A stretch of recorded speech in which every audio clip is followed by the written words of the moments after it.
Good evening. I'm Chris Paez, member of the Montclair Community Action Committee, more commonly called the CAC. The CAC, along with the Montclair Chamber of Commerce, is proud to sponsor this evening's Candidates Forum, giving residents an opportunity to get to know the City Council candidates and their issues better.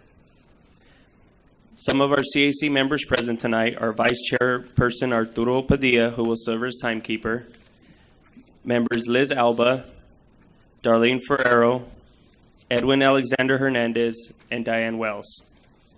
If you have any questions you would like to ask the candidates, raise your hand and one of the members will give you a card and also retrieve it from you.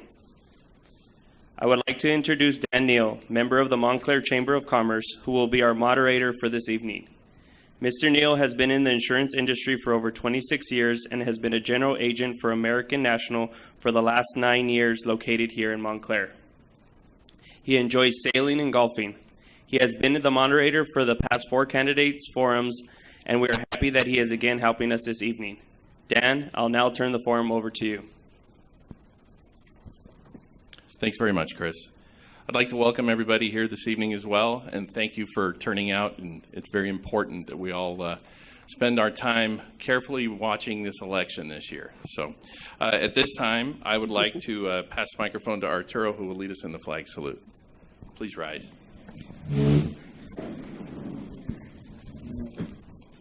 Please place your right hand over your heart and repeat after me. I pledge allegiance to the flag of the United States of America and to the republic for which it stands, one nation, under God, indivisible, with liberty and justice for all. Thank you. Thank you, Arturo.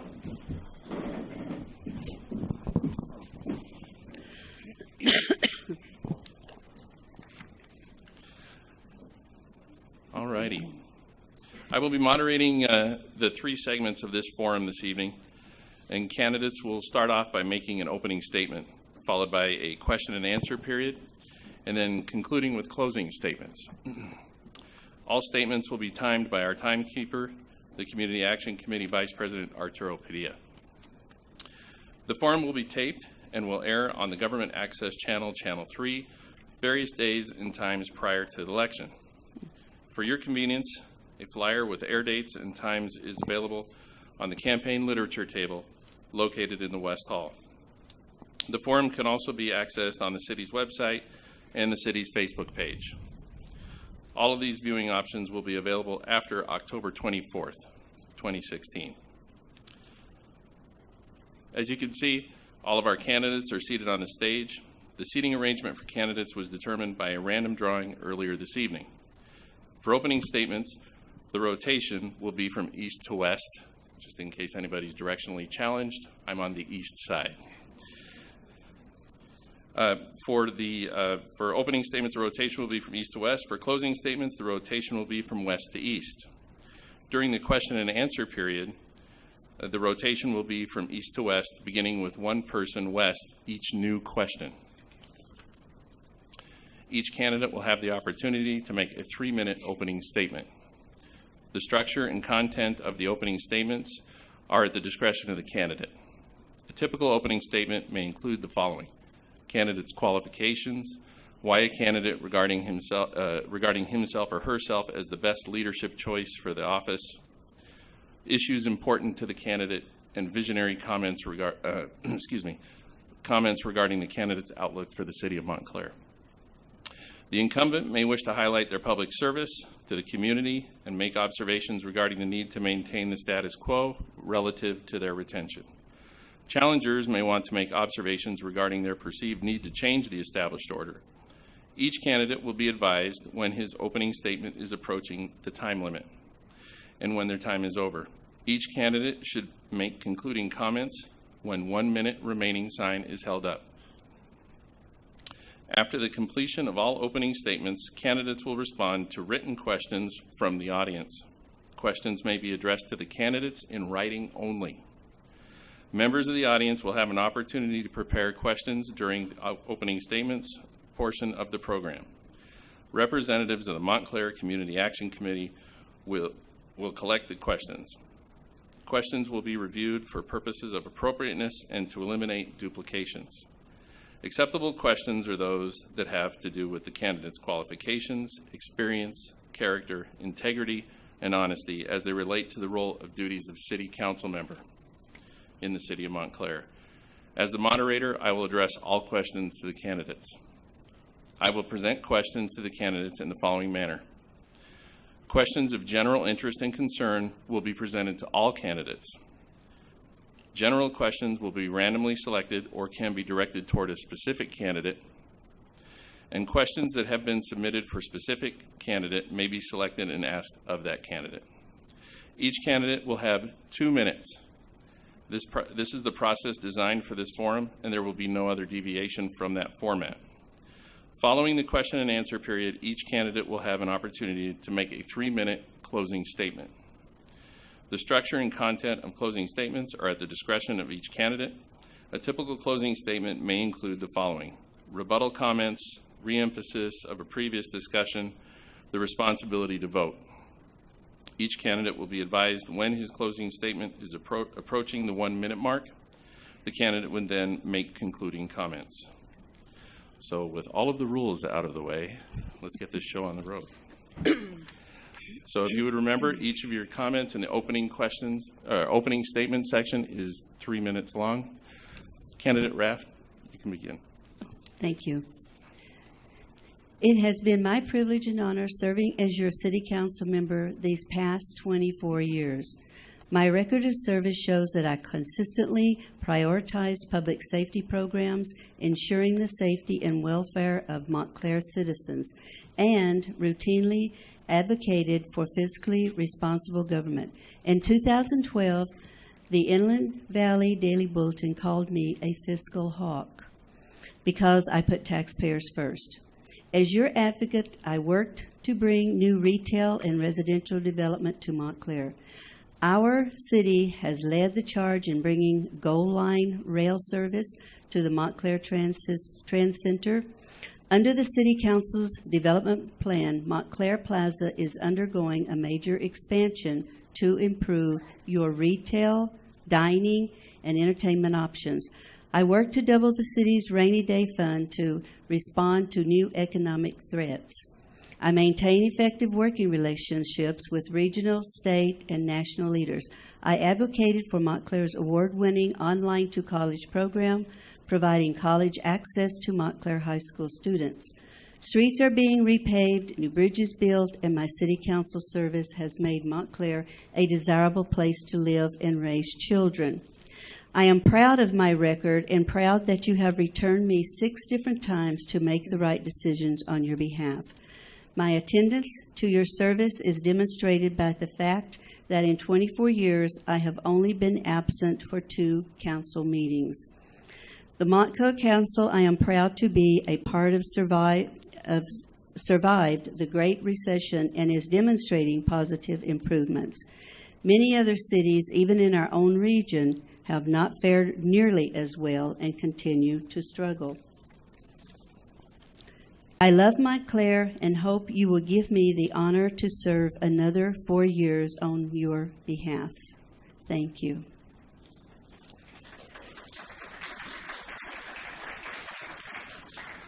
Candidate Allen.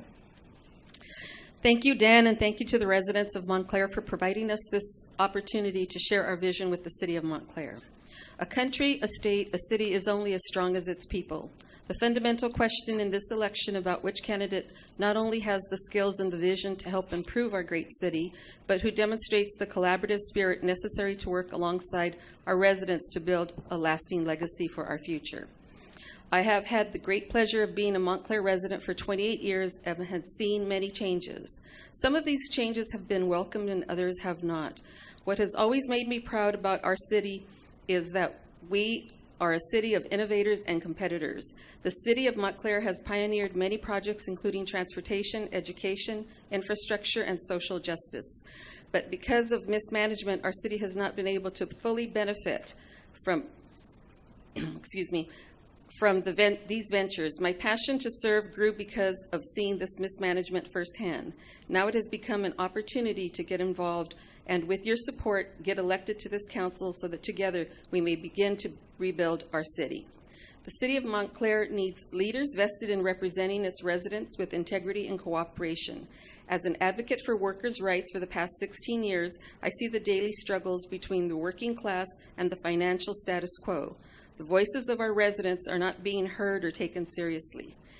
Tangible solutions to correct and improve our hardships are being ignored. City employees, like our firefighters and police, feel alienated and by unacceptable decisions made by the city, which discredits their hard work. I plan to be the candidate who will listen, who will learn, and who will lead the city towards a rejuvenated and modernized path. The City Council needs to be reminded that we work at the pleasure of our residents and ought to never put special or personal interests in the way of their well-being. This is why I'm asking you, the residents of Montclair, to give me the opportunity to serve and represent you on this City Council. Together, we will be a strong people. Thank you. Candidate Dutray. Well, thank you very much, everybody. I think Montclair is a great city, and I'm honored to represent the great city of Montclair as your council member. And I'm basically seeking re-election to the city council to preserve Montclair as a great place to live, work, play, shop. In fact, I want to say this: happy birthday to Montclair. That's to celebrate the 60th anniversary of corporation. During these last 4 years in the City Council, I'm proud to say that we've been able to stabilize our city finances due to the 2008 recession, including increasing our reserves. We've conducted several street improvement projects as recently in 2 or 3 different residential neighborhoods. We've attracted new development to business here in Montclair, including the Orchard Plaza at Ramona and Holt, and also the shopping center across from Costco. And I hope everybody there likes Dickies. And I think we preserve exceptional police, fire, public works, recreational, and development services that support the residents and the people in this community. And finally, I'm proud to say that we've also sustained lower crime rates compared to past years. What are my goals for Montclair? Very easy. One, we need to redevelop the Montclair Plaza in place and make sure that it's a vibrant entertainment and retail destination. Very important for Montclair in terms of its sales tax, to support the general fund, and also to provide services and retail and entertainment opportunities for our residents and for our residents in the neighboring cities. Two, develop a North Montclair specific plan, the transit district, to bring the Gold Line to Montclair, build a brand new neighborhood where people are able to walk, ride bicycles, have different level of services in that part of the city. Three, undertake some major street improvement projects, including $16 million from bonds to improve our road conditions here in Montclair. And four, continuing exceptional city services, including the after-school programs. Montclair's the first city to do that. The senior lunch program, one of the best in the region, and also continue on with online to college partnership with JV College. I'm proud to say that I'm a Montclair resident since 1976. I attended many schools, including a Montclair High School graduate in 1983. Not shy to say that. My beautiful wife, Ann's in the audience this evening, and we have 2 children. One of them serves in the U.S. Army. We attend Our Lady of Lourdes Church here in Montclair. And I serve as the project manager for the City of Rialto, and I have a master's in public administration. So this evening, I'm looking forward to your questions. And this evening, I'm looking forward to talking about what's positive about the Montclair and where we're going to take the city for the future. Thank you. Candidate Orozco, please. Thank you.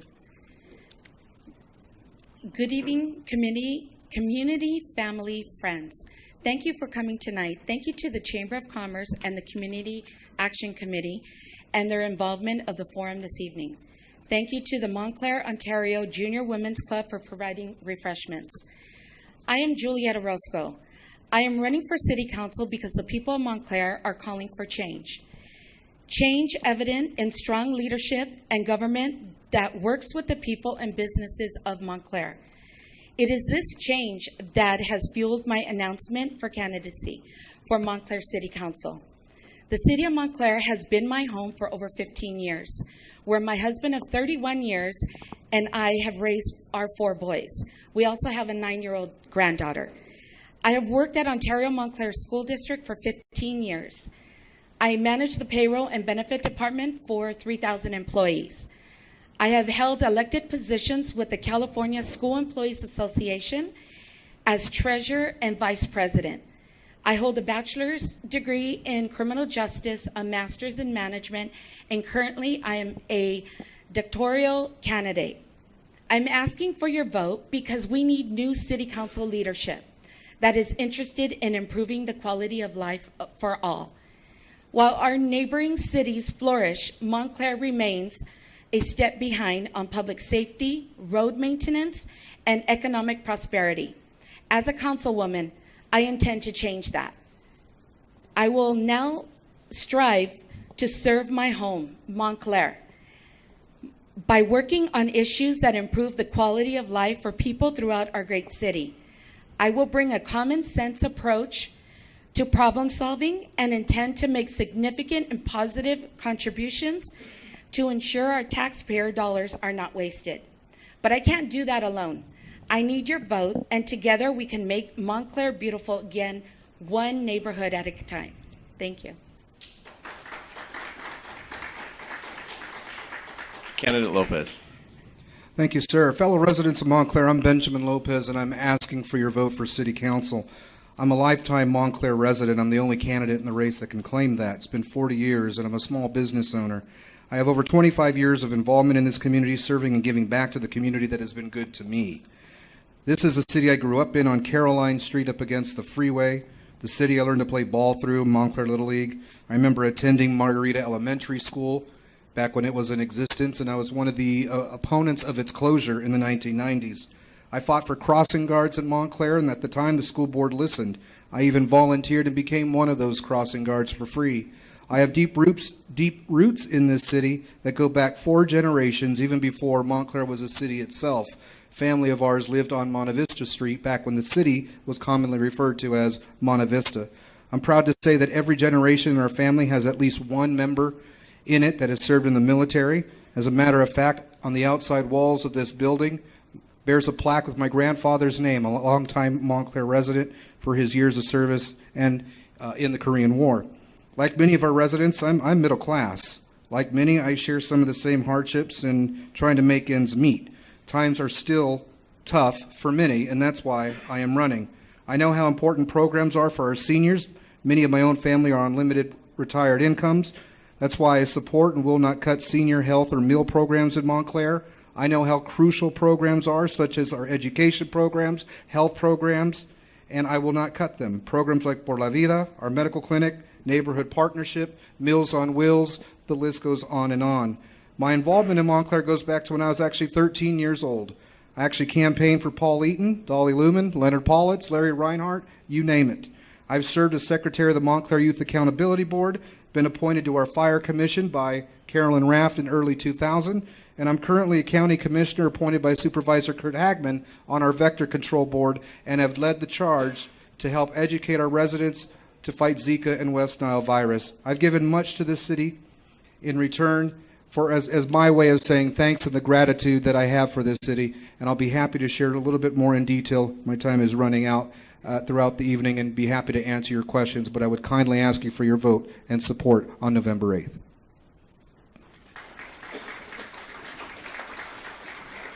At this point, we're going to begin the general questions, and Candidate Raft, we're going to be starting with you, and then each candidate will have an opportunity to answer the same question. And if you'll remember that you have 2 minutes to answer these questions, and please be mindful of your time. Okay. First question. What issues compelled you to run for city council, and where do you stand on these issues? Well, when I came to Montclair in 1984, and then in 1992, I decided to run for council because Montclair, there were places certain areas that I thought needed attention, and so I thought, okay, I would like to try and help make things better. So when I did run in 1992, I got on the council. I've been there since, and I think that as far as being on the council, I've done a wonderful job. Montclair has so much to offer. We have things that none of the other surrounding cities don't have. And I would like to say I have been going out campaigning, going from house to house, And I really haven't found anyone, because I get in long conversations, that says that they are unhappy with Montclair. That's my first question I ask them. And as far as, as John said, we have a balance. Since I've been on the city council, we now, our reserves are about close to $13,500,000. And everybody gets gung-ho when they want to be on the council, but you cannot just do things one person or two persons. It takes three people. When I first got on the council, I learned that. I was very gung-ho, and I thought I could change everything I wanted, but it don't work that way. Candidate Allen, would you like me to repeat the question, or are you okay? I think I'm okay with that. Okay. Thank you. The reason that I chose to run was because of public safety, number one, and the infrastructure for number two. Our public safety is really important because our police and fire are doing more with less. We have fire departments, our engine companies are going out with 2-man units instead of our 3-man units, which could compromise our association with the other outlying fire departments that come and help us. And there's sometimes that the fire departments go unmanned completely. We have 2 stations in one. I know for a couple of times this month they have been completely unmanned, which I think is unsafe. We had that big, huge fire not too long ago over on State Street when we had all the engine companies coming in and helping us put out that fire. So when we go out with the 2-man units to go help them, they're not very happy because they require 3-man units to go out there. Thank you. Candidate Dutre. Well, one of the issues that I started with was neighborhood improvements, making sure our single-family homes look well. And so one of the things that we progressed into was programs. We had redevelopment was to improve people's front lawns and paint homes. Unfortunately, some of those programs have gone away, but I think we strived very well in those areas. Over the course right now, and one of the things I'm pushing for is to improve the overlays of our residential streets from Montclair. So because of bond funds, we're going to move forward. We've already started actually, but we're going to move forward to do several residential neighborhoods. We're going to improve also overlay Orchard Avenue and Samuel Avenue, and also we're going to redo Central Avenue, and including obviously the landscaping on the lawn in Central Avenue is gone, but we're going to replace that with drought-tolerant plants. Have a joint venture with the Monte Vista Water District to bring in the recycled water in there. And then the other area for improvement is North Montclair, and Montclair Plaza, Montclair Place is an area of my big priorities last 3 years. And that's an area that, again, as I talked about earlier, is vitally important for revitalization in this community. Thank you. Candidate Orozco. Can you please repeat the question? Sure. What issues compelled you to run for city council, and where do you stand on these issues? One of the issues that I see, I've been here for 15 years, and the Montclair's business environment, I see a lot of our buildings empty, a lot of our streets not paved. My street alone, I live on Orchard Street, and they have been working on that street for months now, and I don't see an end result. A lot of those have compelled me to run. I'm also concerned with, I had not seen a lot of police officers out on the street, and I asked questions. Walking and meeting the neighbors, I've noticed that they have, what they've relayed to me is there are a lot of homes that are not up to code. People that are laying their laundry on their lawn, it doesn't look nice. So not that I'm completely in favor of the code enforcement, but we need to make sure that we're taking care of our neighbors. Thank you. Candidate Lopez. Thank you, Mr. Neal. Several issues. First of all, and a couple of the candidates touched on it, is fire in the police departments. And I'm hoping that other questions will arise throughout the discussion of this forum that I can elaborate more fully on the need for at least some adequate and full staffing with respect to both of our police and fire departments. But our business development needs to be enhanced. I give credit to the council for the strides that they have made, and if elected, I would be another person on the council to help them facilitate the gains that we've made. That entails the gold line that's coming into Montclair, the downtown specific plan, making sure we have adequate businesses in that region, where we have a business environment, a living environment, and a shopping environment that can bring in tax dollars from the San Gabriel Valley and other areas that they would dump their money here and add to our city's coffers. I'm a big fan of annexing the southern portion of Montclair, or actually southern portion of the county property, into Montclair, so that way we can get the property tax dollars instead of the city of Chino. I agree with John Dutre. We got to enhance our housing stock. That's one of the assets that we need. Better housing means higher property tax values, which means more tax dollars into our budget, which means the programs and police and fire and senior programs continue. At the same time, though, there are some areas where I see there's excessive regulation on businesses regarding the use of signs and banners and other things that I personally disagree with this council and the city approach that perhaps we could maybe revise and look at. Candidate Allen, you're going to be the first one for this question. Given the fact that the city lost a great deal of revenue during the Great Recession, how do you propose the city can continue to maintain and enhance public services while simultaneously maintaining a balanced budget?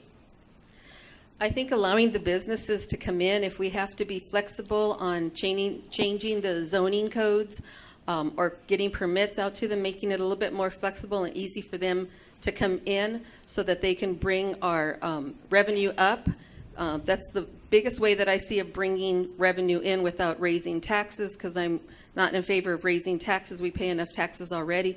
But if we can get the businesses to come back in here, and the ones that are here, if we can reduce some of their signage so that they can put up their signs, we get permits for them to put up the signs, that'll increase some revenue.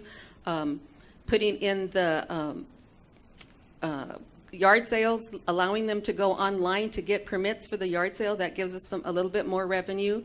Instead of having to come in, not everybody gets home in time to come to the center and get their permits.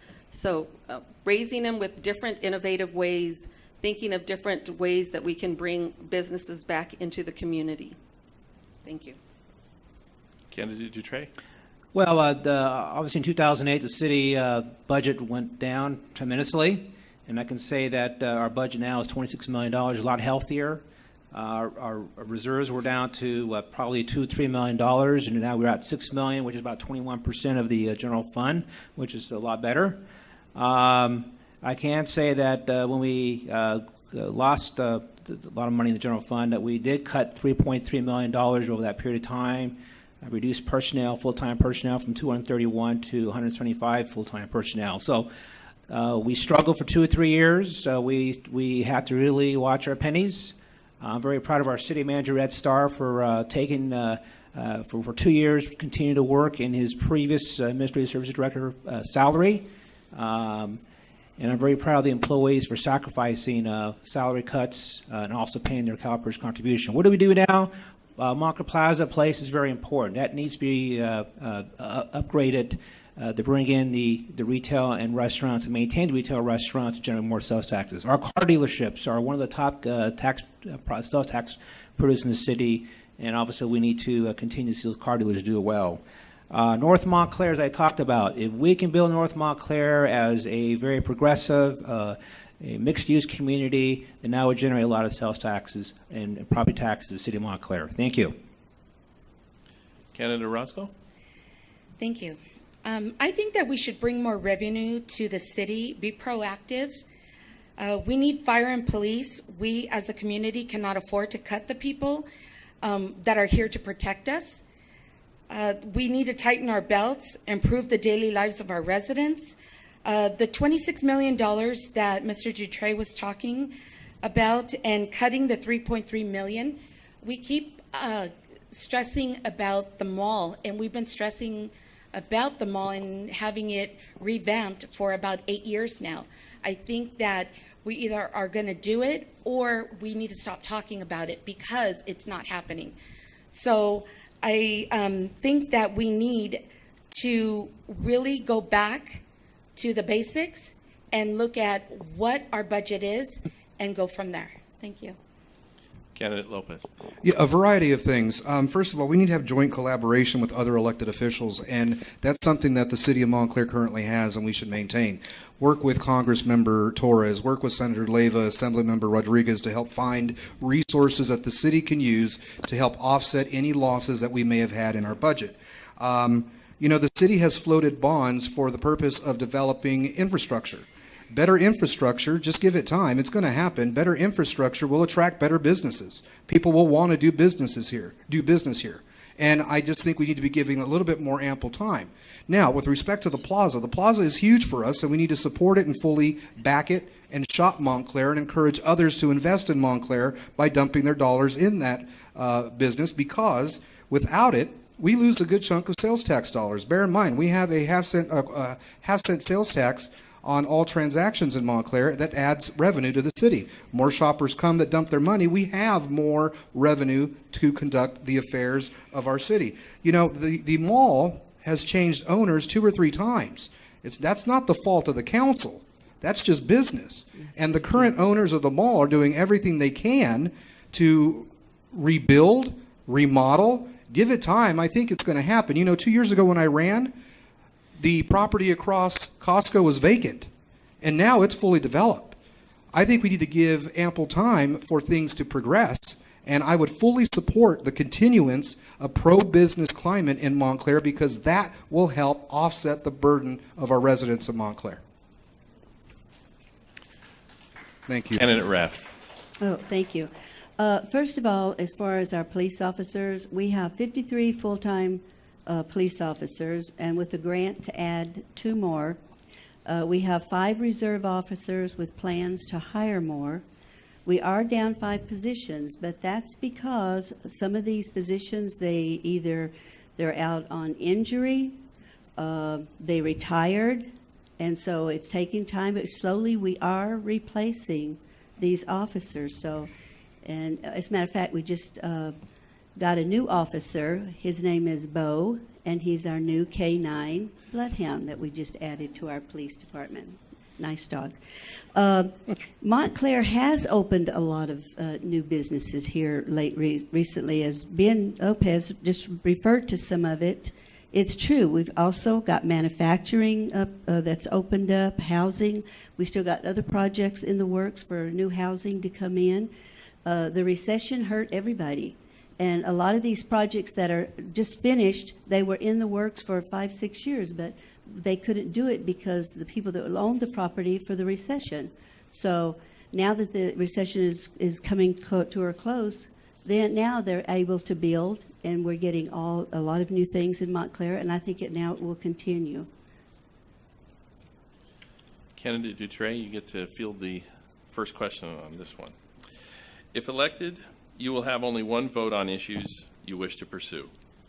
How would you convince the other city council members to advance your issues and turn them into actions? Well, I'm a great believer that you got to be a consensus bill in the city council. If this is working or not. Is this working? No. Here, you want this? Oh, there. Okay, let's try that again. I'm a great believer you have to be a consensus bill in the city council, and that's one of the things I've always done. I think Mayor Eaton, we have a lot of discussions. We sit down and talk about issues. I have to care for the Brown Act, of course. But I always try to find a middle road and how we can, at least 3 of us, agree on issues to move forward. I'm a firm believer that on the city council, we're running a $26 million corporation that represents 38,000 people. And it's vitally important that you run not just a business-minded corporation, but you're providing services, everything from police and fire to trash pickups to potholes to recreation programs for seniors or youths, and bringing new development in the city of Montclair. And it's very important when you are one of the 5 that you make sure that the city is operating at its best to satisfy the residents and the business community of the city here. So my job is figure out what the vision of the city is and to communicate that among my 5 council members and build that consensus among them. Thank you. Candidate Orozco. Yes, thank you. I think as leaders, we need to work together. We need to learn from the lessons that have been previously tried And sometimes they are uncomfortable feelings associated with, what has not worked.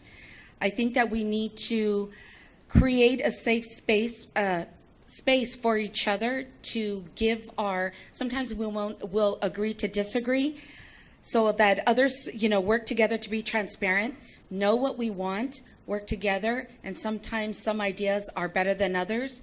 And just as a team, go ahead and make decisions and not have to work as a one. We're all together, we're all working for the same purpose, and that is to make Montclair better. Thank you. Candidate Lopez? Yes, thank you. I would be one vote of 5 on the city council if elected.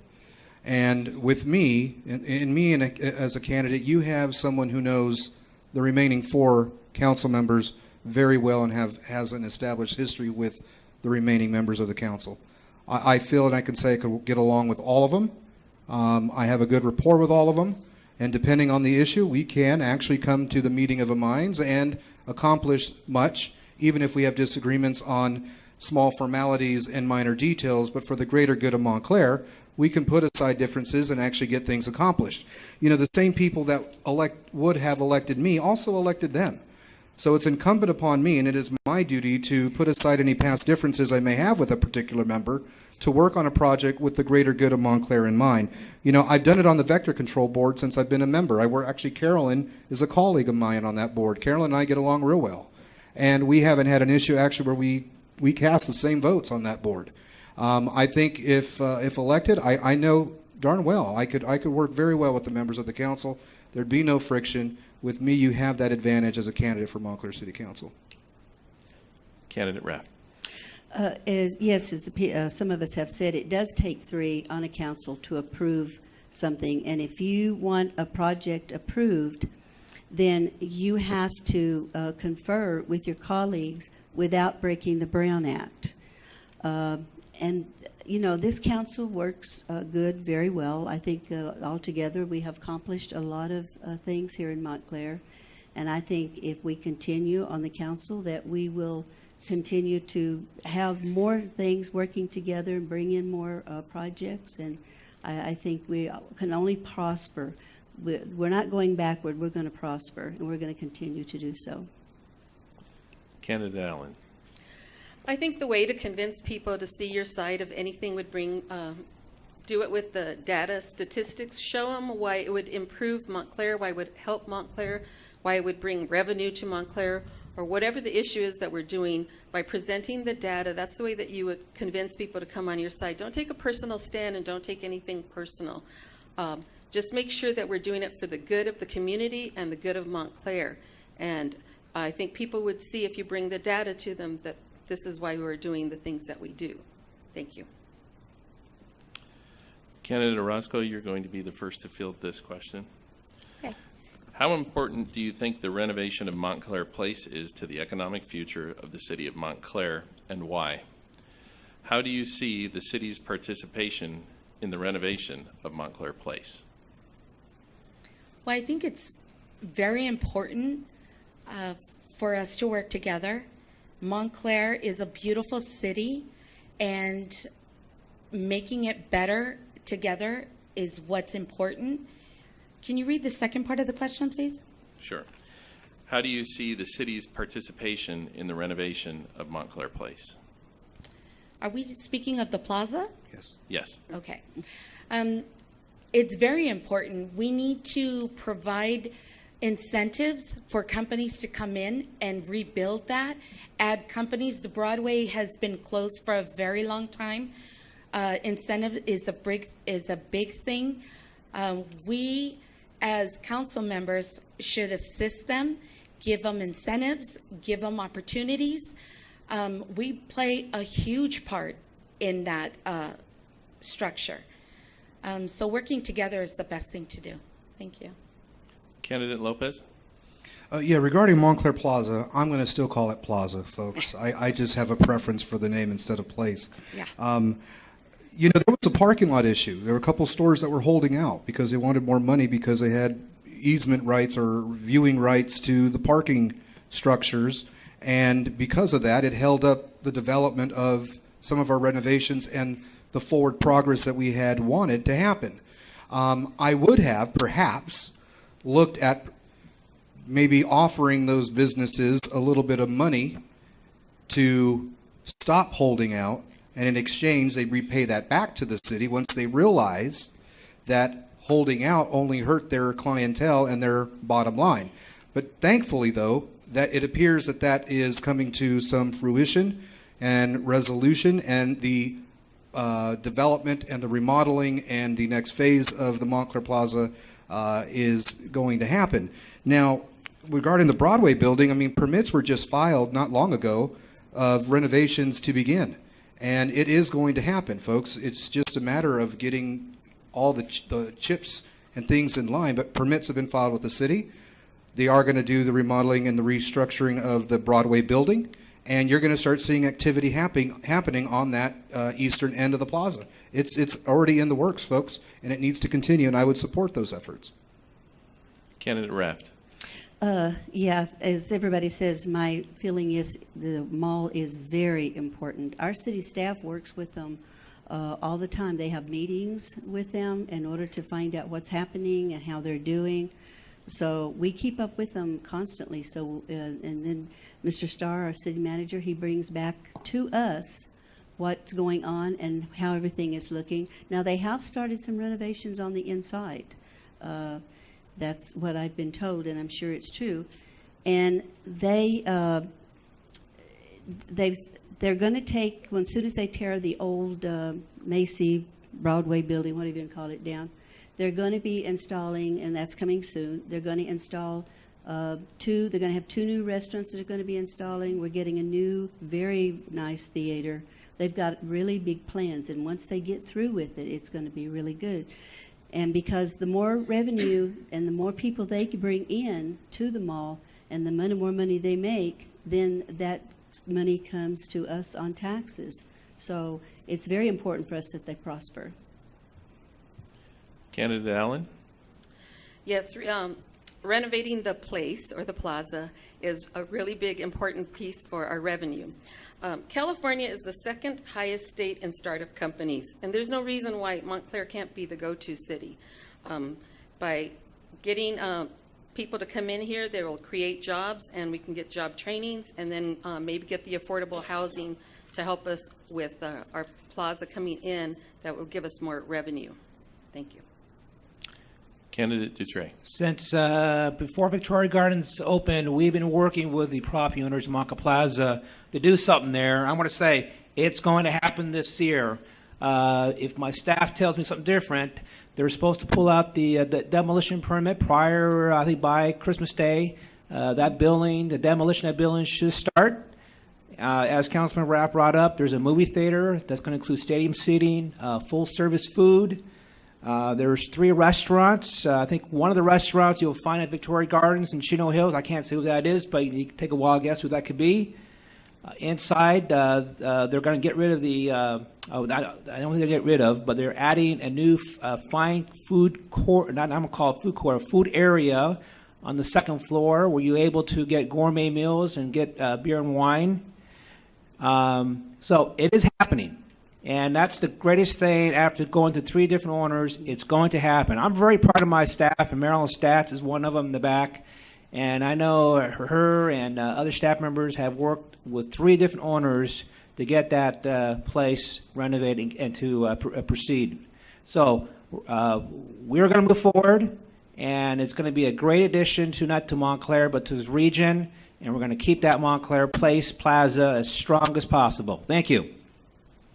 Candidate Lopez, you'll be fielding this question first. All righty. With the rising cost of California Public Employees Retirement System, or CalPERS, how do you propose to maintain fiscal stability in Montclair? You sure this question wasn't a plant to come to me first? Nope. Did you have something about this, Ed? This is actually a burgeoning question, not just for our city, but for all government agencies. There are PEPR requirements that were just recently enacted that determine the threshold on the government's contribution to public employee pensions. It's a delicate issue here in Montclair. I know it's an issue that both police and fire primarily have to deal with, and it's a sticking point for contract negotiations. I know that with our city, for example, currently our police and fire are negotiating their contracts and their pay and their benefits right now for 2015. So they're working today without having a contract for yesterday's pay. And I think we should have our contracting and our pay current. But I think we need to look at perhaps other sources of revenue generation to help offset our city's obligation to pay its public employees pensions and benefits. And I'm open to anything on the table so long as there is a reasonable approach in making sure that those funds are spent wisely and it does not adversely impact and burden the residents of Montclair. Candidate Raft? Yes. In 2015-16, actually the CalPERS, which is a very big problem, and unfortunately, since our city is small, we get hit harder. The bigger you are, the less it's going to be a burden to you. And many cities right now are having a big problem. Some of them are filing bankruptcy. If they haven't already, some of them are going to. When you take about 1.5 million extra that you have to come up with every year, and it's going to continue to increase, then that's a hard thing to deal with.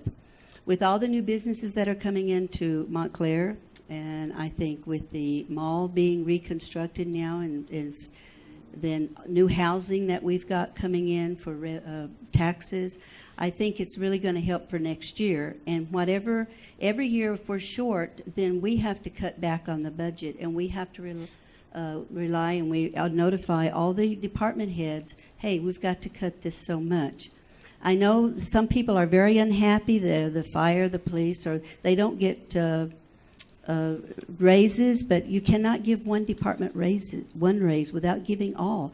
Every department in Montclair is a very important operation for us. So you can't just do one and leave the others out. You can't do that. If you give one, you got to give all. And sometimes we can't. And so far the staff has been very understanding. The employees, they've worked with us. And hopefully in the next year or the following year, we'll be able to make something up to them as well. Candidate Allen? Obviously, the cost of CalPERS are going to continue to rise, so we're going to have to look at our budget and see where we can cut some places where, and not salaries of people, and not do more with less. We've been doing that for a long time, so we want to look at the budget and see where the money is going that we can cut back and put into our CalPERS, because that's not going away, and we need to have that. The economy is steadily growing, so we're in a good place right now where things are getting a little better. It's just going at a slow pace. So I think continuing with the plaza, trying to get more businesses in there, will help us also. Thank you.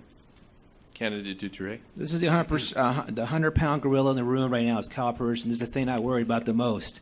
Every year our pension costs go up at least $500,000, $600,000 a year. And that is money, obviously, from revenue increases. That's money that could have gone to employee salaries or hiring new employees. And it's not just a Montclair problem, obviously, it's a problem everywhere. So, we're fortunate our employees that have agreed to pay 6% out of their salaries, which is about $1 million a year. At one point, we were paying $1 million in premiums to CalPERS back in 2005. Today, it's over $4 million and continuing to grow. Do more or less. Unfortunately for us to survive this issue, we have to expect our employees to do more. And we cannot just go out and hire a bunch of new full-time employees. We have to work what we have right now in order to survive this. So I'm very happy with the employees. And we have some great employees here in the city of Montclair in every department that go out of their ways and give their 100% of their time. And if it wasn't for them, the service levels will not be as exceptional as they are right now. Candidate Orozco? In my experience working in the payroll and benefit department at the school district, PERS, we've always paid our share of PERS. However, if the city employees have never paid and are being asked to pay now, we can't just rip that away from them and not give them something in return.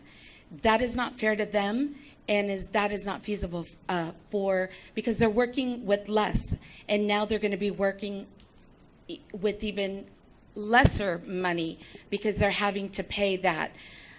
PERS, we have known about PERS increasing for many years now.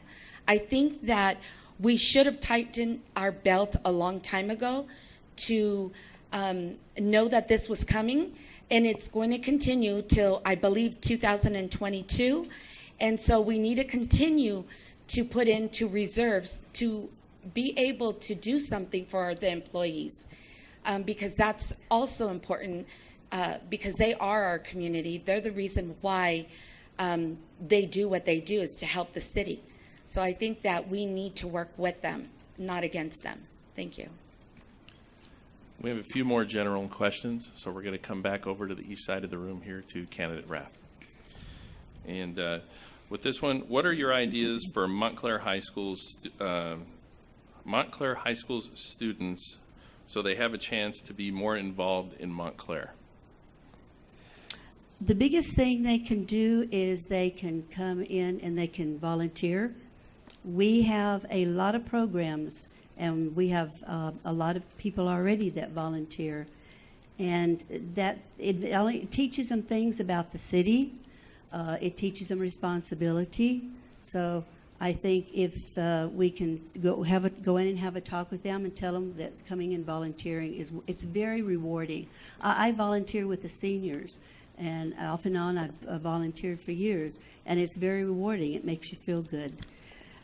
And by the way, the budget is on the city website along with the salaries if anyone's interested. And even the employees do help by doing their share of CalPERS. And as far as giving, we do give.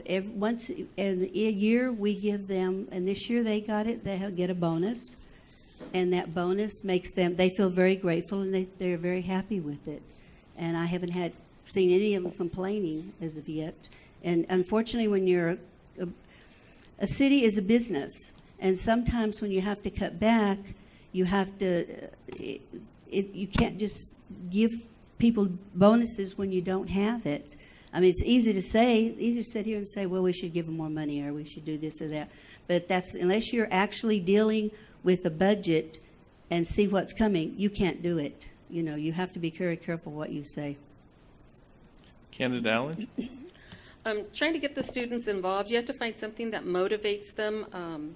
Maybe get part of the government class, partner up with the school and give them civic credit, community service credits for coming in and helping in the senior centers, or going out and helping with the Meals on Wheels, or Por la Vida, or any of those programs that we already have in existence, giving them credit for coming and helping, and then they can understand by helping people what it does, the feeling that gives you insight, and that you see the progress that you're doing out there helping the people. Thank you.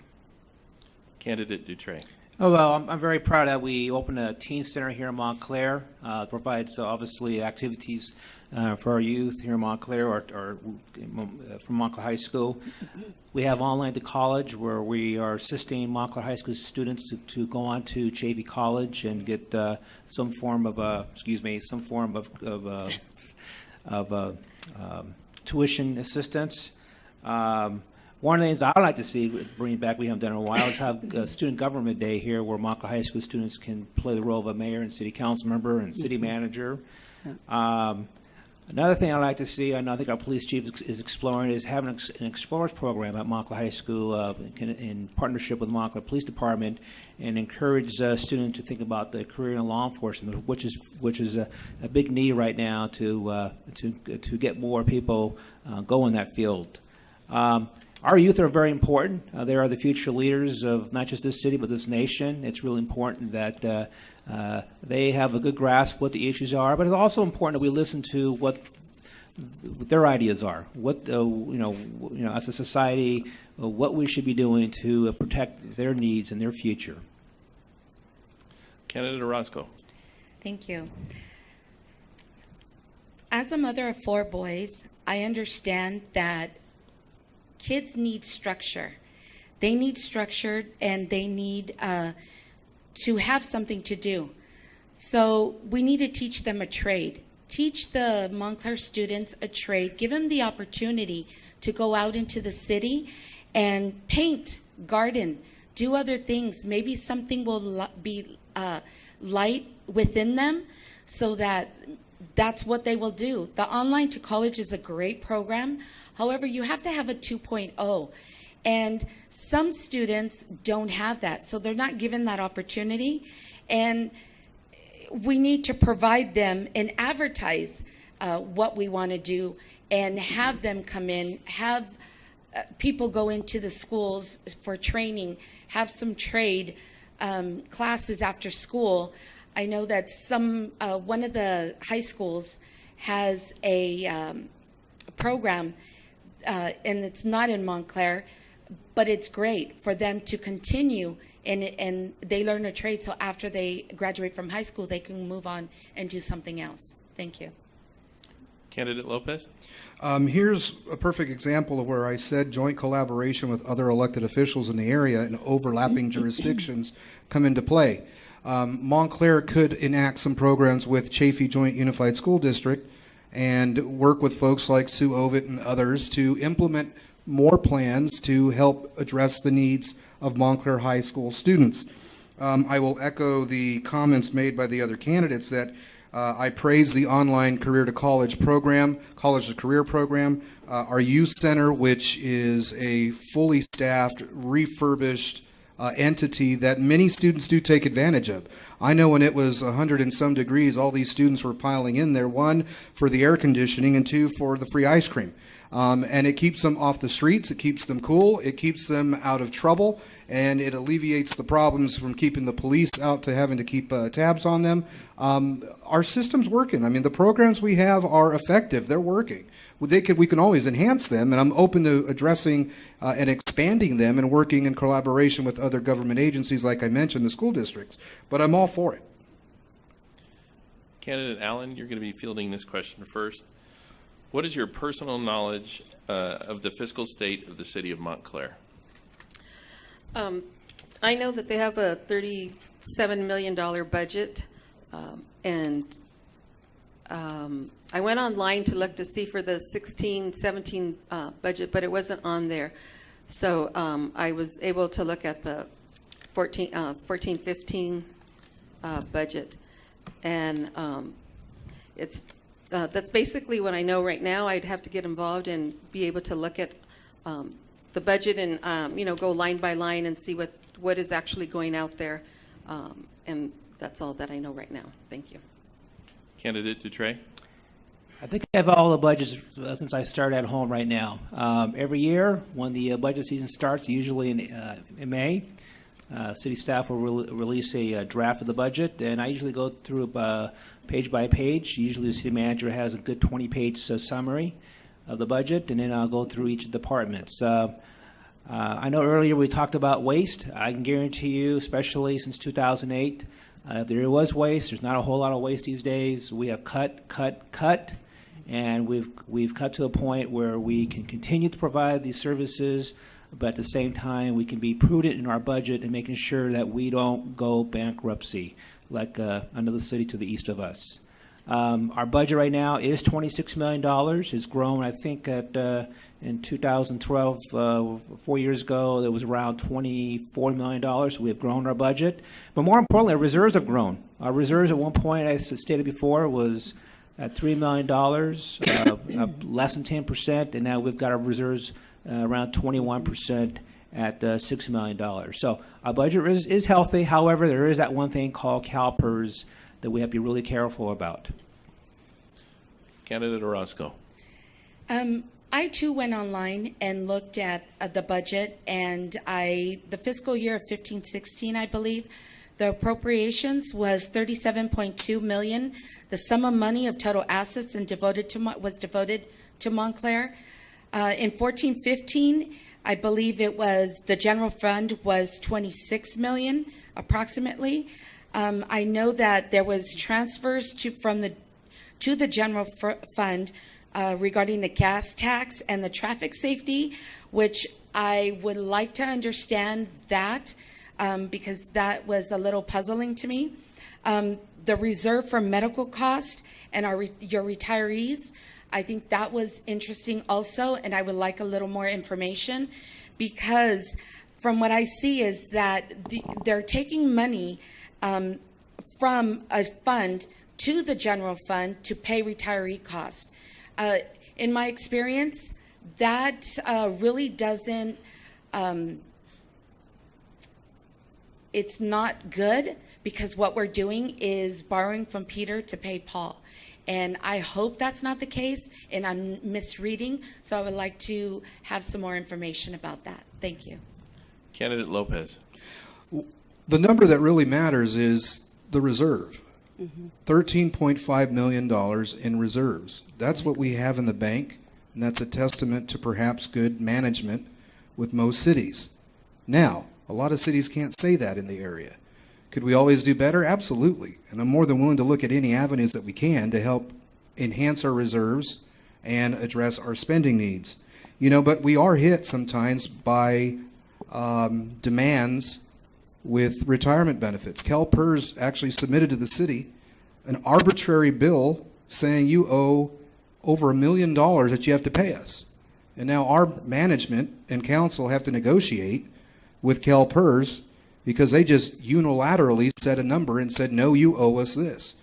And it's not just Montclair that's faced with that problem. Government agencies are faced with that same scenario. So we have to make sure we have enough money or a healthy reserve in the event that we're hit with these unfunded, what I would call unfunded mandates on us, and meet our obligations and our needs. I think the city has done its best in addressing our budgetary needs. Look, folks, we're not San Bernardino. I'll name the city, John. I have no problem naming the city. We're not San Bernardino, I'd folks. be nice to the mayor of San Bernardino. And we could be in worse situation, but we're not. We should be grateful for what we have. We don't have people without programs in this town. We have programs that exist and they're paid for. And as a council member, if you give me the opportunity to serve, I would help make sure those are maintained, enhanced, and will be creative in a way that we could enhance them and bring more to the table and bring more people into the fold. Candidate Raff. Thank you. On our budget for 2016 and 17 is actually $28 million. It has went down from previous years, and even though it did go up to $1.5 million because of CalPERS. Our budget, our reserve was actually down to about $3 million, maybe a little less, when we've had our previous manager, which was Mr. McDougall. And when Ed Starr took over, he worked with staff, and we all worked together, and we got it back up now to over $6 million, which is good for if there's any disasters or to deal with CalPERS, because I said earlier, we all know CalPERS is going to keep going up. I would also like comment on the back to online to college. We have the students, once they graduate high school, we have a ceremony at City that they come in and they are presented with their scholarships. And many parents keep coming up to us and telling us that they couldn't afford it. If they didn't have this scholarship, their kids could not go to college. So this is one of the greatest things. We've been doing this since 1998, and I think it's one of the best things that we have. And a lot of other cities wish they could do the same, but they haven't done that. So we started it, and we're going to continue it as long as we can. Candidate Dutre, you get to field this one first. Are you backed by any special interest group? If so, will that affect your vote? Well, first of all, I want to go back to online to college program. I just want to. Montclair is the first city that did online to college. Ontario is just trying to get it off the ground through the Promise Scholars Program. So I'm very proud of what Montclair's done. Special interest groups. I'll represent one special interest group, and that's called the residents of Montclair. It's important that when you sit up there as a council member, you're making some really important decisions that affect your community. And it bothers me when I see other elected officials who are more their importance more towards political parties, or their unions, or if it's or developers.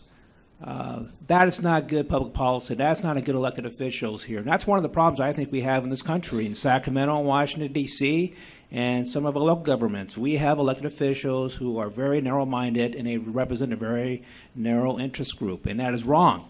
You know, I'm a nonpartisan. I'm not a member of the Republican Party. I'm not a member of the Democrat Party. I am nonpartisan. That means I represent all of you in this room, plus the 38,000 residents that live here in the city of Montclair. When I get a phone call, when I meet a Montclair resident, I go out of my way to help them try to address their issues and not worry about what special interest groups that I have to satisfy. Candidate Orozco? Yes. I have been endorsed by the San Bernardino County Democratic Party, the Central Labor Council, and the Montclair firefighters. However, as Dutre said, when we are on the council, we are partisan, and we work for you. It's not, I'm not heavily influenced. I will not be influenced. I have my own mind. I will make up my own mind as far as the information that I seek. I will do my homework. I will make sure I have all the materials that I need. I will utilize my resources to get those materials and make my decision then. Thank you. Candidate Lopez? I pledge to you here and now, as I did 2 years ago, the only constituency base that would control how I vote would be the residents of Montclair, the very people that would put me in office. If you'd like to know where I or any of the other candidates get our money, we do have our expenditure reports filed with the city clerk. I believe Mr. Dutre and I are the ones that are perhaps the two top fundraisers of the group as of the last reporting periods. But those that give me money don't control me. And those that give me money simply believe in a message that I espouse and that I would work to try to enact for the betterment of Montclair. And also bear in mind, regardless of who gets money and how much we get, we're only one vote of 5 again. We have to work with at least 2 others to get something accomplished, but ideally it'd be great if we can all 5 work together. So those that know me, and I've had a long history in this town, you know I'm issue-oriented. You know I am very flexible, and I've always been attentive to everyone's needs. I'll meet with everybody, even those that I've disagreed with. And I'm very amenable and I can work with folks. And, you know, it's a matter of just answering to the very people that put you there. And no matter how long you're in office, never forgetting the fact that they put you there. Candidate Raft? Yes, I too am nonpartisan, and Mr. Dutre stole my line when I was going to say the people that I represent are the ones, they're the ones that any money I get goes to representing them. I don't have a lot of organizations that I take money from. I get mine mostly from people. There are a few businesses that give money, but that does not influence my decision, because when I was sworn into office, I promised the residents of Montclair I would always be there for them. I would not represent any special interest. And because sometimes when special interest, whether it's city or somebody else, they expect something in return. So, and because they're not just giving it to you for nothing. But I love Montclair. I love the people of Montclair, and they come first in every decision that I make, and it will always be that way as long as I am in office. Candidate Allen? I, too, am supported by the Democratic Party, the Central Labor Council, and the Montclair Firefighters Association. The people that I represent are the voters of the people of Montclair, the ones that would put me in office. That is where my special interest lies, in Montclair, and doing what's right for the community and the people of Montclair. Thank you. We're now going to come to the part where we're going to do random questions. So these are addressed to specific candidates. So there won't be any particular order on these, and not everybody will have a chance to answer these questions. Again, they're specifically addressed to you. We're going to start off with Mr. Lopez. What do you see wrong or right with the fire department? What do you suggest Montclair, what do you suggest Montclair do now that Upland has terminated the partnership? Excuse me. For about good 15, 16 years, I've been perhaps one of the most ardent defenders of our fire department.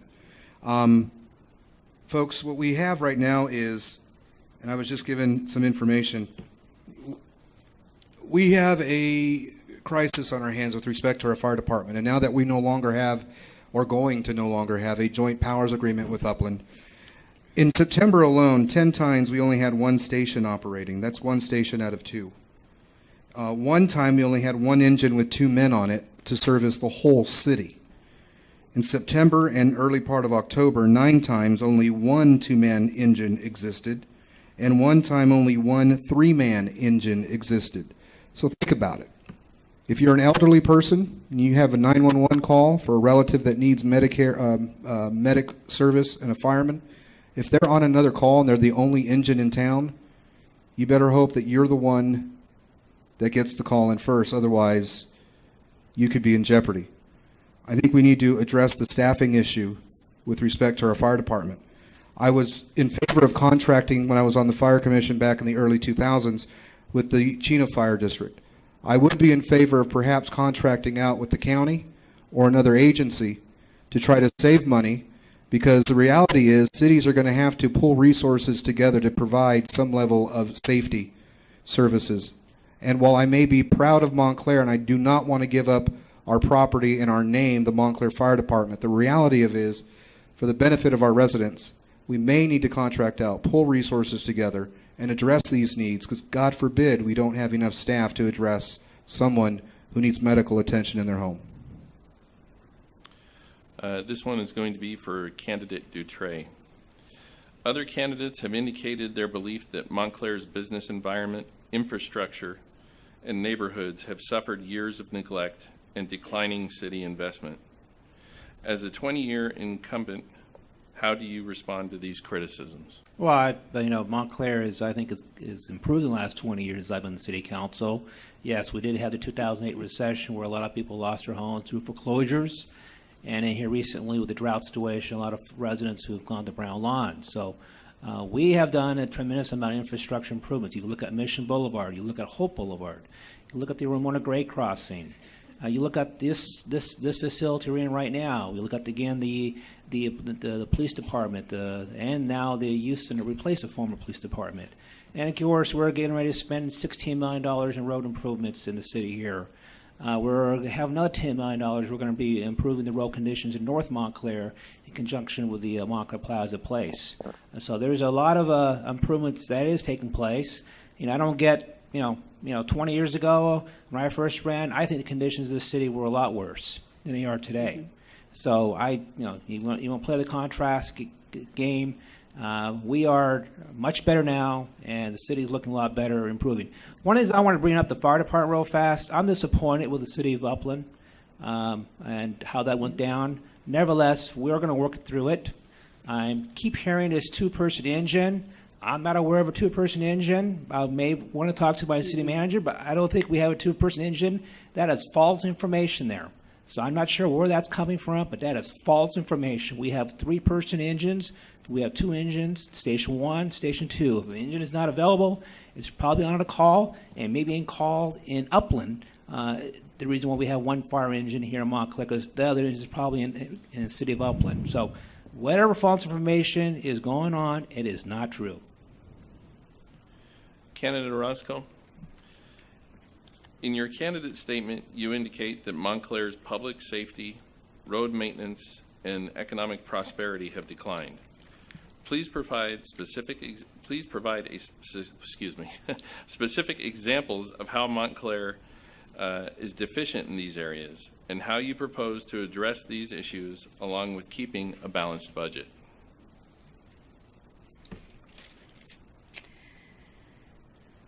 Well, my street alone has been worked on for months now, and they put street signs, we cannot park there, not on the side street, not on the main street. So I see it for myself that the pavement isn't being worked on, and yet there's signs everywhere where we can't work. as far as the city, you said the fire department? Yes. I too am with the information of 2 men and that they are supposed to be working with 28 to 30 men or women on their staff, and they're down to 12. So I've heard that information also. I'm not sure why other city council members aren't listening or not receiving that information. And I think that we need to support our workers because, like I mentioned before, we need to bring more revenue to the city to be proactive. And we need the fire and police department as a community. We can't afford to let them go and let them, because they're here to protect us. And as far as the city of Upland not having our severing the contract, that is a huge concern to me. How are we going to work and protect the city? And as one of the candidates said, when is it going to matter? When you dial 911 and they can't come and save one of your family members. And it doesn't matter if you're young, you're middle age, or you're older. It matters to everybody. Thank you. Candidate Raft, in your candidate statement, you indicate your high priority for public safety programs in order to ensure the safety and welfare of Montclair citizens. How would you propose to advance the role of public safety programs in the community while maintaining a balanced budget? Well, first of all, I agree with Councilman Dutre. We have not been told anything about 2 men on a vehicle. I mean, I think if we were told, we would be out there questioning why. So as far as I know, that is definitely not true. On public safety, it's always been my #1 issue, and that is to make sure our fire and our police have what they need. Sometimes we do get down lower in staffing for the fire and police, but that's because of a lot of times people they go on retirement or they're out injured, and we are replacing. I mean, we've recently replaced quite a few because when you go to a council meeting, we've had several young police officers. We've had fire. I mean, we've have people that are introduced to the staff because they are new. That goes on in any city. You can't help that. Just because they don't get to have what they want more money, or they want different kind of benefits that the city can't afford, then we can't just say, okay, we'll give you that and let you stay. That's not true. You cannot do that. You have to stay within your means. Like I said before, city is like running a budget. You have to look at your budget, you have to see what you've got, and you have to stay within it in order to survive. Otherwise, you go bankrupt. Candidate Allen, in your opening remarks, you said that the city is mismanaged. Can you be specific on that mismanagement? Yes, the mismanagement happens with the public safety. We're not supplying enough workers in the public safety. Our parks aren't safe. People are complaining. When we were canvassing the area, the residents came out and they said that the parks weren't safe. This person lives next to the park and his house has been burglarized 3 times. So we're not supplying enough of the public safety out there. The fire engines, we all have heard the same thing. The council members haven't, but we all hear that the engines are going with 2-man engines and that one of the stations is completely unfunded, unfilled, I mean. What was the other part of the question? Just asking for, in your opening remarks, that you said the city is mismanaged, and can you be specific on that mismanagement? And the other part is you walk through the city and you'll see some residents with sidewalks on one side and you cross the street and there aren't any sidewalks. I've lived in Montclair for 28 years and I don't have a sidewalk in front of my house. So I waited for 28 years to have a sidewalk, but we're not doing that part of it. There's places that they survey the streets and they stop 2 blocks before that, so they don't get the whole quadrant. So those are my examples. We have a lot of questions for the non-incumbents, so I think that our forum wants to get to know you better. So candidate Orozco, what changes do you recommend, and how would you make those changes? Well, I would work together in collaboration with the community on establishing goals and discovering ways to move our city forward on issues. We want to hear your concerns. Actually working with the businesses, Montclair's business environment, putting incentives for new businesses, sustainability for businesses to stay with improving the relationships with the city, community development, utilizing open fields and empty buildings, like I stated before, to develop business, work on safer schools, streets, and neighborhoods, the crossing guards, the lights, stop signs, like I stated, it's a neighborhood at a time. Stop signs where there's heavy traffic to keep our students and community members safe, with law enforcement to patrol more, hire more police officers, focus on the fire department. There's a whole wide of things that I would like to do. And yes, it will take time, but I'm willing to put that time in. Thank you. All righty. This question is for both Ms. Orozco and Ms. Allen. So I'm going to address it to candidate Allen first. And bear with me, I'm reading handwriting. So the other candidates have the three other candidates have long records of involvement in specific Montclair events and programs. What have you done or been involved with that does not involve union activities? I belong to the Little League Association. I had gone with the kids and coached on Little League team on the Saratoga Park. I also played, not played, but helped in the softball for the Golden Girls and adult softball also with the community. Candidate Orozco. Can you please repeat the question? Sure. The other three candidates have long records of involvement in specific Montclair events and programs. What have you done or have been involved in that does not involve union activities? Well, I'm no longer part of the union. However, with 4 boys, I was involved in the Little League at Saratoga Park and volunteered at my Vernon at Buena Vista. I was involved mainly with education. I would like to get involved with the senior center in any capacity. I would like to be involved in restructuring, anything that I can do to provide my expertise, my management skills, and everything else that I can bring to the table. I am willing to put the time in, and unfortunately, I was raising 4 boys and I wasn't involved, but it doesn't mean that I'm not going to be involved now. I would love to be involved. Thank you. Candidate Lopez.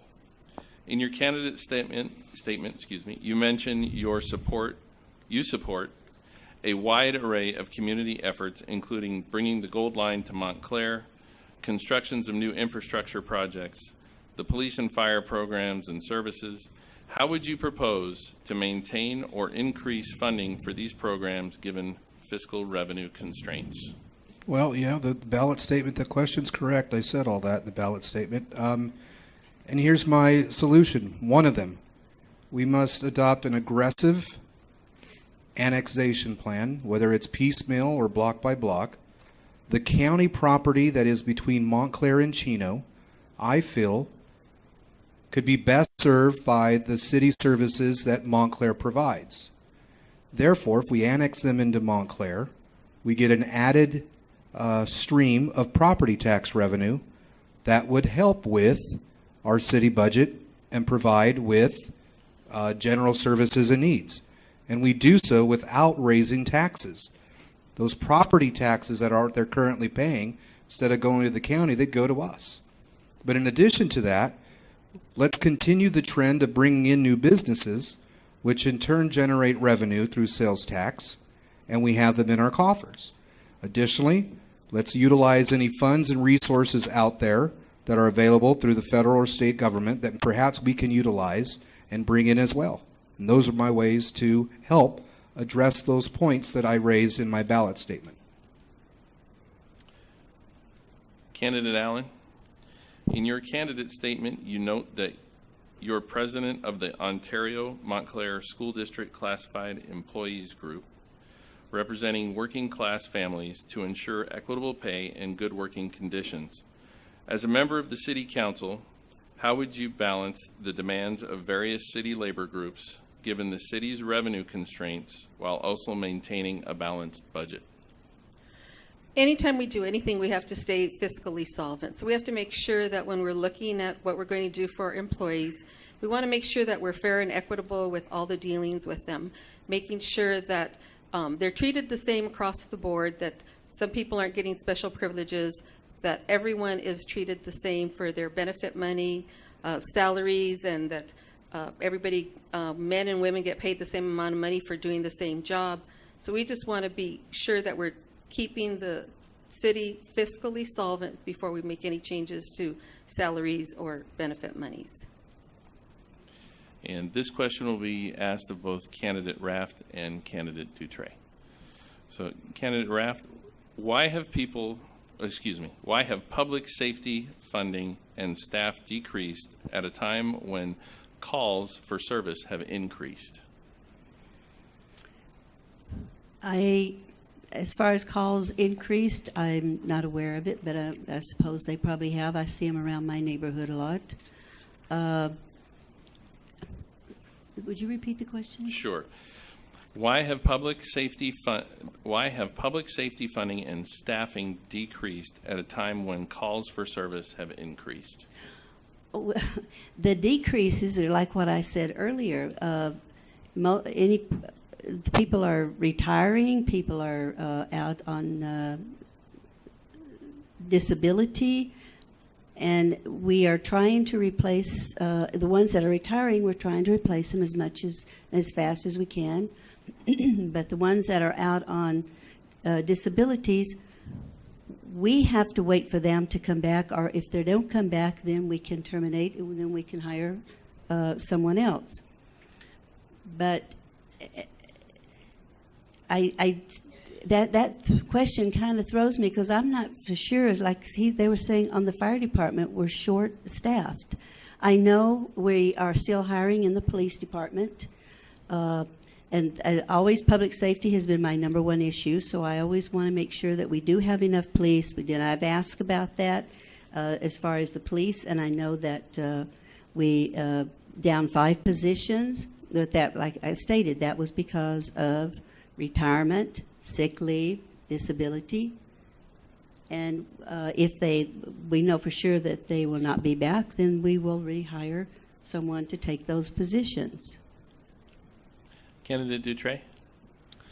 Well, first of all, I'm not sure what this calls for services dropped from 2005 to 2009. Our calls for services in the police department was between 40,000 and 44,000 calls for service. And then from 2010 to 2014 ranged from 36,000 to 39,000. And in fact, 2014 was 38,000 calls for service. So I'm not sure what where that's coming from. I will say that because of the recent passage of Proposition 47, which reduced the punishment of drug use, and also the realignment policy that our Sacramento governor did for the early release of prisoners, that does create some constraints for criminal activities and additional police activity. But I do want to say that as far as homicides and total Part 1 crimes and serious crimes, they have been down for the last 5-6 years and continue to be down compared to prior to 2008. We have a great chief, Chief Avels, Robert Avels, who started this last July. There he is right over there. He's going to be with us for the next 10 years, and I know he brings a lot of great excitement for the Montclair Police Department. I'm very happy to have Chief Avels. One of the things I want to say, this whole thing about this two-person fire engine, I would like to ask both candidates on my side to please provide me the information, and then tomorrow morning I'm going to contact the city manager, and I'm going to ask the city manager to provide the data for the last 30 days and how many firefighters we have in our engines, just to clarify that. I do believe that's false information, and I'm not sure if this is just a political campaign issue to bring up to make the incumbents look bad, but that's pretty serious when you're putting information like that out if it's not true. Thank you. This next question will be addressed to both candidate Orozco and candidate Allen. And candidate Orozco, you're going to get it first this time, since candidate Allen got the last one first when it was a dual You can give it to her. Since you must be aware that the Montclair City Council election is nonpartisan, please explain why you sought and accepted endorsements from a political party. Well, I am a Democrat, and I am proud of that, and that's why I seek their endorsement. My brother is a former firefighter chief, not in the city, but I hold firemen dear to my heart. My ex-brother-in-law was a firefighter. My brother-in-law was a deputy sheriff, cousins that are deputy sheriffs. So I asked for endorsements. They are the ones who protect us. As far as the union, I was part of the union, and I think I still have a fair and equity in my heart, and I think that we should all be treated fair and equity. We also, the endorsement for the Democrat and that's why I requested the union. There was other endorsements that unfortunately have not returned my phone calls, so it wasn't just these three. I am open to anybody and everyone. Thank you. Candidate Allen? I too am a Democrat, and I know it is a nonpartisan position. So I went out and seek the people that could support me and help me get elected. And that's why I chose to go with the Democratic Party and the labor unions, because I work with the labor unions closely. I'm new to the candidacy political arena, so I thought I could get the best help from people that are always running elections and helping people win. So that's why I sought the Democratic Party. Thank you. And we have one last question, and this one is also going to be addressed to candidate Allen and Orozco. So bear with me here. You state that Montclair's tax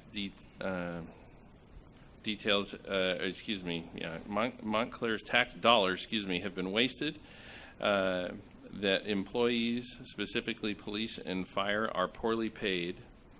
How can you claim that tax dollars are being wasted when you wish to increase pay for police and fire? Would an increasing pay result in increased taxes for residents? First. I wouldn't consider it wasted if we're paying for our public safety. When we are in an accident or injured, we want the police and the fire there. If somebody's breaking into our house, we want them there. So paying them an increased salary, just keeping them commensurate with the other cities around us. The firefighters were working with Upland, and they weren't getting the same pay and benefits. So doing the exact same job and getting the same pay is really important. And when you're paying people to do a service that protects your life, I don't believe that that would be wasted tax dollars. Thank you. Candidate Orozco? Can you please repeat the question? I will do my best. You state that Montclair's tax dollars have been wasted, that employees, specifically police and fire, are poorly paid. How can you claim that tax dollars are being wasted when you wish to increase pay for police and fire? Would increasing pay result in an increase in taxes for residents? Not if we do it correctly. I think that we can tighten our belts in other forms, and that we don't have to increase the taxes. Here's the thing. I spoke to one of the community, and they mentioned to me that one of the firefighters was in the fire department, and he worked a lot of hours. How safe is that for our community? And he moved to another city, which paid him double what he was receiving in Montclair, and not having to work so many hours. So I think the longevity of our fire department will help the city, and I don't think that we have to increase tax to provide them with equity pay with other cities. They're just as important as the police department. They're just as important as all the city employees. Everybody's important, and everybody should be heard. Thank you. All righty. All I can say is I'm very glad that I have a new pair of glasses, because this is brutal, some of this. All right. Well, for those of you who haven't had a question, it's now time for closing remarks. And Candidate Lopez, you will be starting. We'll be working from west to east on these. You'll each get 3 minutes. And when the 1 minute sign comes up, please remember to start in on your closing remarks. Ladies and gentlemen, I appreciate those of you that came and took the time out of your evening to join us, and those watching on TV, I appreciate you showing an interest in Montclair. I'm running with the best interest of our residents in mind. I may bring up some issues that may be difficult, uncomfortable, but they need to be addressed and looked at. I have no personal gain or agenda. As a matter of fact, folks have asked several of us candidates over the course of the several years in the campaign trail if we plan on staying in Montclair or just another one that wants to move up the ladder. After putting in so much energy into trying to gain a seat on this council, I pledge I will stay here for a long time. I'm not going anywhere, folks. The fact that I've been back on the ballot proves that I'm not going anywhere. I have a passion and a dedication to the city council, to this city, to the betterment of it, and I want to contribute. You know, this city's been kind to our family. We've been here 4 generations. Like I said, every generation has a member in the military. We've given back. Many of our relatives have used the senior center and taken advantage of programs and opportunities that the city provides. The city has been generous to our family in that it's elected my father 4 times to the Monte Vista Water District, where he now serves as vice president. And this city is a city of opportunity. We are a small city that does big things that even Pomona, Ontario, and other cities surrounding us, no offense to some of the Ontario residents here, that they can't provide and boast about. And folks, I want to give back to the very thing that is given back to me. I've helped families in need and sponsored them in town, sponsored foster care children for Christmas, sponsored our city jamboree events, Chamber of Commerce events. My heart is here. And you are the ones that drive me to serve. To our seniors on fixed incomes, low-income families that need help, our police and fire department, our employees in City Hall as well need to be addressed and need a defender as well. You know, I will end with this to echo similar words of Ronald Reagan. I would hope voters would say this of me if elected. Whatever one might say about me, I hope voters will say that about me that as a future council member that I will have appealed to your best hopes, not your worst fears, to your confidence rather than your doubts. My hope is that we will travel the road ahead with liberty's lamp guiding our steps and opportunity's arms steadying our way as one Montclair together. And that is my pledge to you if elected for the next 4 years. And thank you. Candidate Orozco.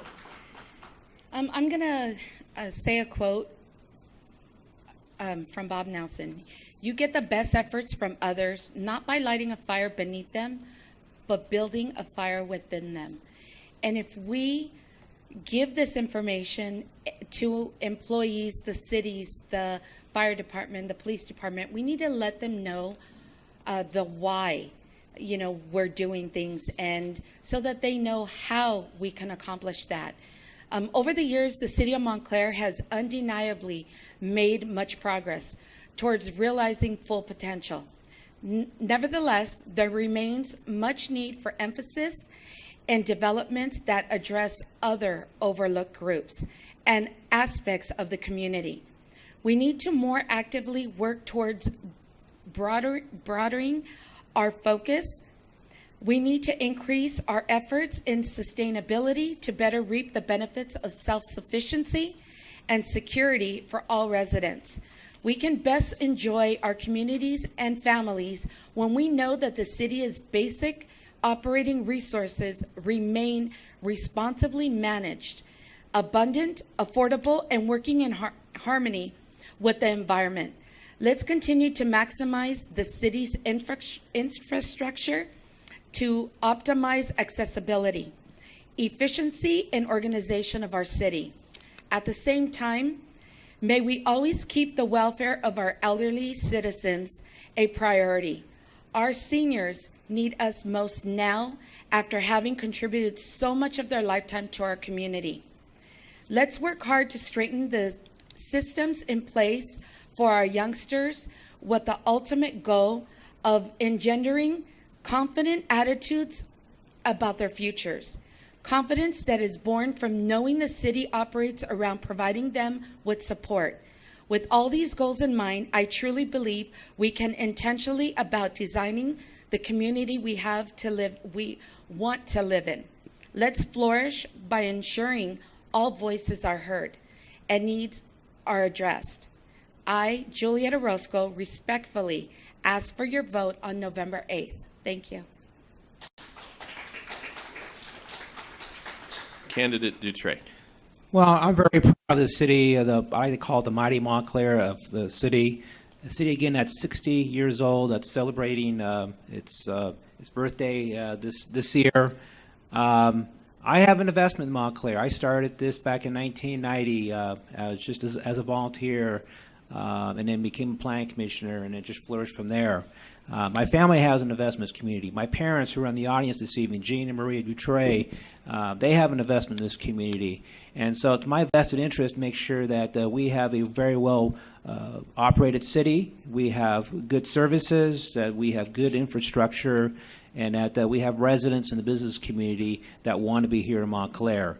I talked about some important projects that are coming to Montclair. Again, that's the Montclair Plaza in place. I talked about the North Montclair with a goal line potentially coming in 2025. I talked about doing major street improvements, infrastructure improvements, including the Monte Vista grade crossing south of us, and also the Monte Vista I-10 widening in North Montclair. I talked about some of our really good programs that we're very proud of and we're pioneers in, like Online to College with HAV College, the after-school programs, our senior lunch programs that we do, where we bring seniors from other cities because they like the programs we have here in Montclair. I talked about leadership here that I feel that I strongly provide as a city council member. One is to build consensus among the council members. Our job as council members is to develop policy. The job of staff is to carry out those policies. So I try to find out where that line is that allows staff to do its job. You know, we have the easy job. Staff has a hard job to do. We're lucky to have very good staff members to carry out those policy decisions here. You know, overall, it's all about providing great services for the residents of your city. This small city does that. A lot of other cities, the same population, don't provide the same level of services. In fact, a lot of cities, the same population, have less police officers, have less firefighters.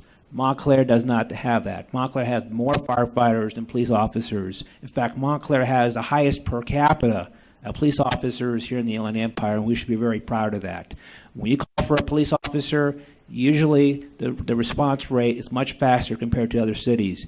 When you call a fire department, the response rates are much faster compared to other cities. When you call for a pothole, you call for to remove trash in the streets, our response rates are very good.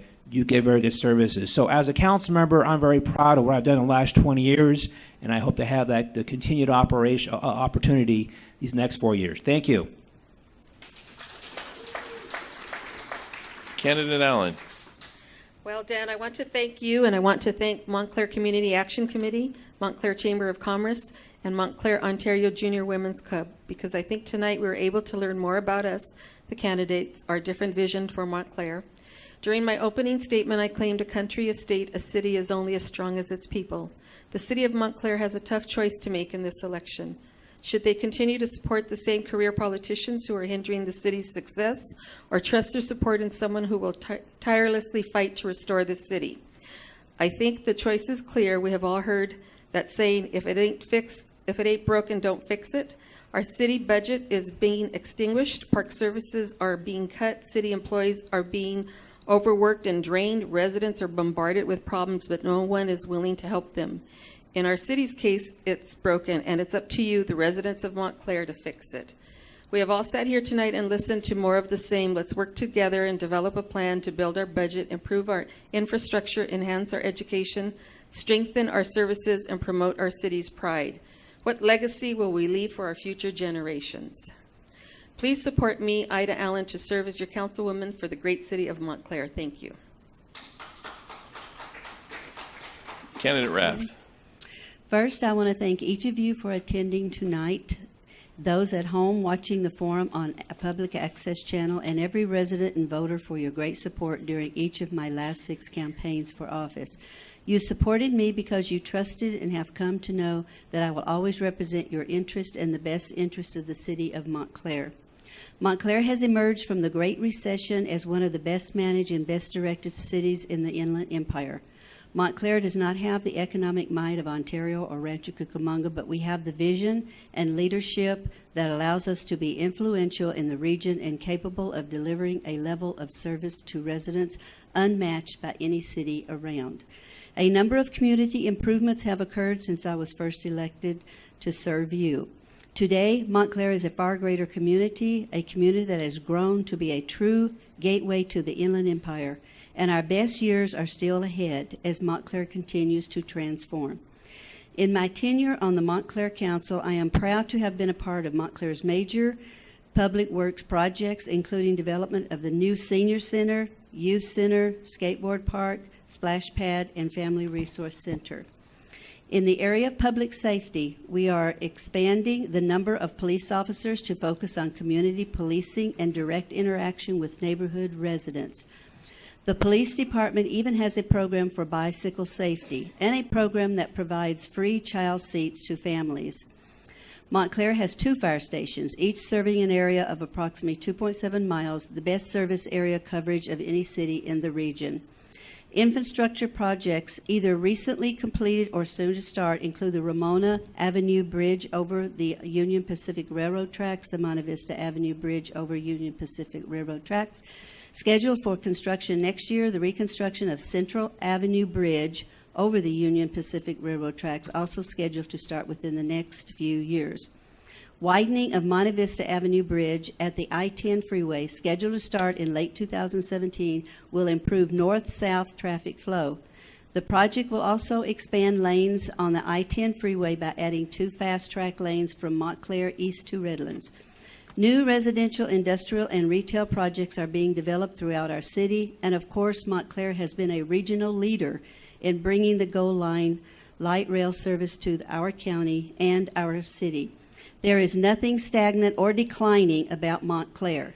I repeat that. There is nothing stagnant or declining about Montclair. And for any candidate to say Montclair is in decline is evident that that candidate has no idea what is going on in your community. The community you are building will thrive along with us.